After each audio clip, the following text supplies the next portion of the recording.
wanna be the greatest. Everybody on the fake shit, I look around and feel like everybody is the fakest. I make this every day. Yo, what's up mga lods? Yun, so sa wagas, dumating na yung pinakaantay ko na shifter. Since 2017 yata, or 2018. So matagal ko na tong sinusubaybayan sa Indonesia. Itong shifter na to. Napaka-popular kasi nito doon sa Indonesia. Kaya lang, problema noon, hindi ka makakakuha ng ganitong shifter kasi nga, wala siya dito sa Pilipinas. So hindi pa nakapasok dito sa Pilipinas. Kahit nasa Shopee or sa kahit na anumang online store, wala ka makukuha. Itong taon na to, last year pala, 2024 nag-start, may isang Pinoy na nagpasok ng product na to dito mismo sa Pilipinas. Personal siyang binibili dun sa Indonesia, tapos dinadala dito sa Pilipinas, tapos binibenta rito. Kung natatandaan nyo, naka NGRT copy lang ako. Yung R2 na version, yun ang shifter ko ngayon kasi meron siyang nabibili sa Shopee, kaya nga lang ay copy lang siya. Tsaka yung material na ginamit doon ay flat iron lang. Okay naman siya, yun nga lang, ang cons nun is bigat yung shifter kasi nga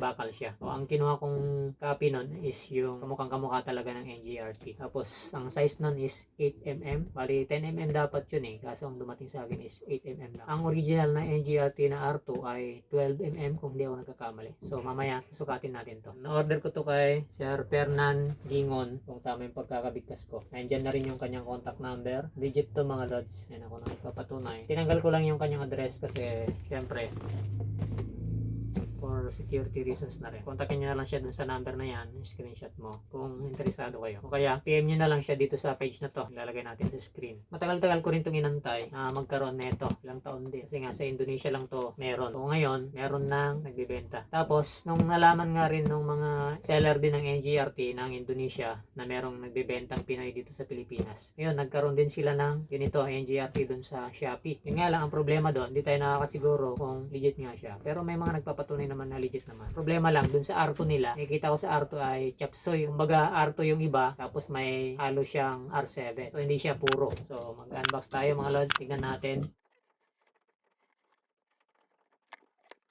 Yun, so through LBC nga pala ipapadala kung mag-order ka sa kanya. Dito sponsored mga lods ha. Ayan, ito yung kanyang shop, yung R150 garage. Mga Raider 150 din yata yung ginagawa niya. Siyempre, meron tayong NGRT na sticker. Ito yung NGRT mismo. Pinapadala niya to through LBC tapos nakapack na siyang maigi. Kasi kung titignan nyo sa Indonesia, hindi siya nakapack na ganito. May bubble wrap pa. Gear pedal. Wala dapat kasamang gear pedal to eh. So, sa kabaitan ni Sir Fernan, binigyan niya ako ng gear shifter.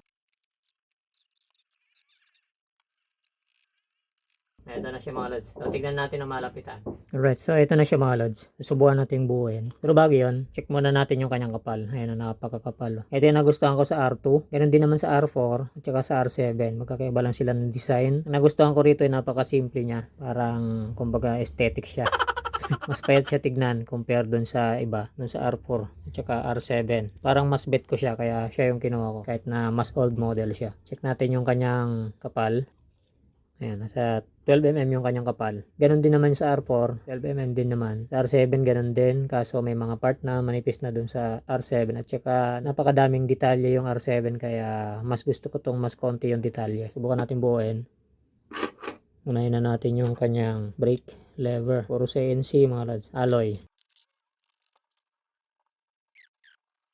Sunod na natin yung kabitan ng brake master. Ito yung nagustuhan ko sa kanya. Napakaganda nito. Mas gusto ko yung kabitan ng brake master nito kaysa dun sa R7. Mas maganda yung detalye nito kumpara dun. Para sa akin ha. Kahit alin naman piliin nyo mga lods. Parehas na goods yan. Depende na lang sa taste ninyo. Tapos yung kanyang footrest. Ito yung maganda pa rito na marami siyang spike so hindi madudulas yung paa mo or sapatos mo. Ito yung kanyang likod, may detalye din, pero hindi yan yung importante. Ito yung harap na importante. Kung makikita nyo, NGRT na naka-engrave. Tapos yung detalye niya, napakasimple. Dito, napakaangas niya. Kung titignan mo, napakaangas. Tapos dito may lalagay yung brake master. Parang 6mm lang to. Hindi kasya yung 8mm. So, ang gagawin ko rito, may paraan ako dito. Paluluwagan ko yung butas niyan para magkasya yung 8mm. Gaya nito. Yan, kasi 8mm yung aking brake master na RCB. So, hindi kasya yan dyan. Ganun yung diskarte niyan. Papaluwagan. Doon naman tayo sa kabila. Dito is yung footrest lang naman ang ilalagay natin. Kasi wala na siya ibang nakalagay. Yan mga lods. Yan naman yung kanya gear side. Sa may cambio banda. Left side yan.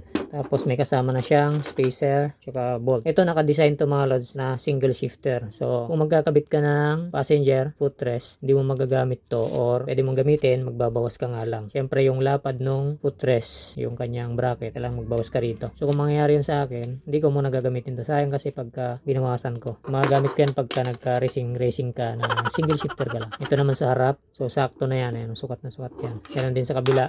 Dito. Ito na lang yung magkakatalo. Kung magkakaroon ka ng passenger footrest, hindi mo siya mailalagay ng buo. Tested ko na yan kasi ganun din dun sa copy na ito. Tapos, ito yung free na binigay sa akin ni Boss Fernan. Pero hindi ko naman to gagamitin mga lods. Plano kong kumuha ng NGRT din na original na gear shifter. Ang importante sa akin is itong mismong shifter. Napakaangas na ito mga lods.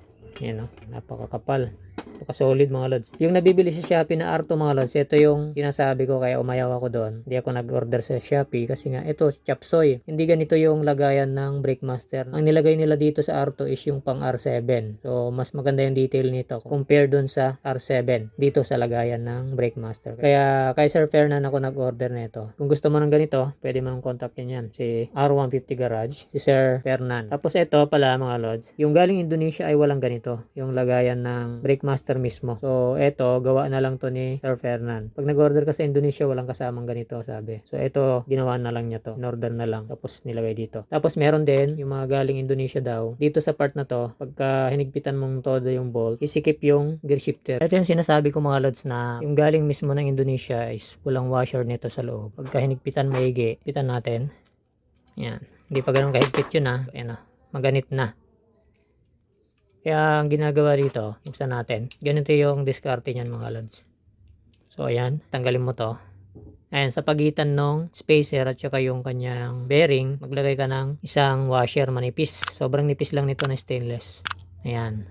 So magkakaroon siya ng allowance ng konti. Ngayon ito, kahit anong higpit mo na dito, hindi na siya gaganit.